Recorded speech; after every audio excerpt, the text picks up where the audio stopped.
आजकाल माझ्या दिवसाची सुरुवात ना मी अशी काहीतरी करते, कारण आता मुलांच्या एक्झाम आलेल्या आहेत. घरातली कामं झाली ना किचनमधली, की मी असे क्वेश्चन्स लिहून ठेवते हरसाठी, ज्याच्यामुळे ना मग दिवसभर त्याचा अभ्यासही होत राहतो आणि माझी कामंही होत राहतात. दिवसभर खास काही शूट नाही केलं. संध्याकाळच्या वेळेस ना तोंडी लावण्यासाठी काहीतरी बनवायचं होतं. म्हटलं चला हे आज मस्त बेसन पोळी बनवून घेऊया. त्याच्यासाठी ना एक मोठा कांदा, एक मोठं टोमॅटो मस्त बारीक कट करून घेतलं. त्याच्यामध्ये ना माझ्याकडे सुकवलेला कढीपत्ता असतो घरामध्ये, तो कुस्करवून टाकला. कोथिंबीर असेल तर तुम्ही कोथिंबीरही घालू शकता, माझ्याकडे अवेलेबल नव्हती. थोडंसं ओवा घालायचा, थोडंसं जिरं घालायचं, लाल तिखट किंवा जो काही तुमचा मसाला असेल तो, हळद, मीठ आणि हिंग हे सगळं ॲड करून घेतलं. त्याच्यामध्ये ना बेसन पीठ टाकून मस्त ते मिश्रण तयार करून घेतलं आणि ना तव्यावर अशा बेसनपोळ्या काढायला सुरुवात केली.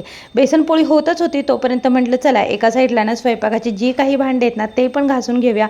साईड बाय साईड ते पण काम सुरू होतं माझं. मस्त अशा बेसनपोळ्या तयार झाल्या. त्याच्यानंतर ना हर्ष आणि द्विती नंतर जेवणार होते. मग मिस्टरांनी आणि मी जेवण करून घेतलं. होप्स व्हिडिओ आवडला असेल. Stay tune. बाय.